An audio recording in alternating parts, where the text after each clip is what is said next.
नमस्कार मित्रांनो, आजच्या इंग्लिश स्पीकिंगच्या व्हिडिओमध्ये आपण डिस्कस करणार आहोत पास्ट टेन्स आणि त्याचे सब टाइप। पास्ट टेन्सचा वापर इंग्रजी बोलण्यामध्ये खूप जास्त होतो। तर पास्ट टेन्समध्ये सिंपल पास्ट टेन्स हा अतिशय जास्त महत्त्वाचा टेन्स आहे, ज्याचा वापर तुम्ही इंग्रजी बोलताना ॲटलीस्ट 40 to 50% करत असता। चला तर एक एक्झाम्पल बघूया, त्या माध्यमातून आपण पास्ट टेन्सचा वापर कसा करायचा ते बघूया। ही वर्क ॲट ऑफिस। त्याने ऑफिसमध्ये काम केलं। ही वर्क ॲट ऑफिस, त्याने ऑफिसमध्ये काम केलं। वर्कला मी इथे ईडी लावला, इथे तुम्हाला वर्कचा सेकंड फॉर्म यूज करायचा। ही वर्क ॲट ऑफिस। चला आता प्रश्न बघूया। प्रश्न कशा प्रकारे आपण विचारू शकतो।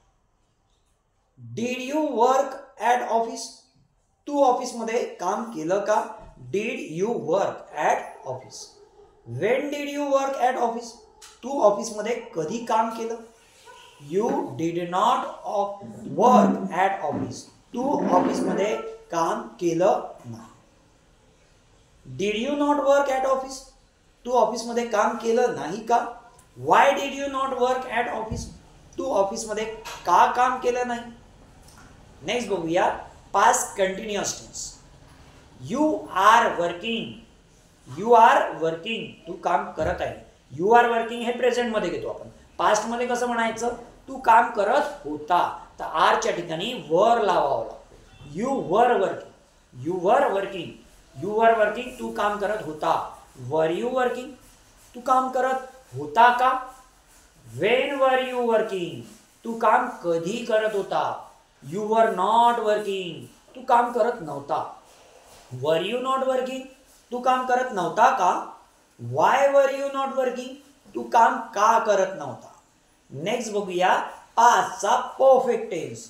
यू हॅड वर्क, तू काम केलं होतं। यू हॅड वर्क, तू काम केलं होतं। पण तुम्ही इथे यस्टरडे किंवा टू डे बिफोर, 2 डे अगो असं म्हणू शकत। तुम्ही पास्टमध्ये काम केलं होतं, you had work. Had you work, तू काम केलं होतं का? वेन हॅड यू वर्क, तू काम कधी केलं होतं? यू हॅड नॉट वर्क, तू काम केलं नव्हतं। हॅड यू नॉट वर्क, तू काम केलं नव्हतं का? Why had you not work, तू काम का केलं नव्हतं? वेअर हॅड यू वर्क, तू काम कुठे केलं होतं? नेक्स्ट बघूया past perfect continuous.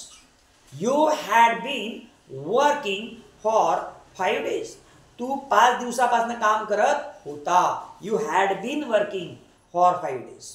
Had you been working for 5 days, तू 5 दिवसापासून काम करत होता का? How long had you been working, तू कधीपासून काम करत होता?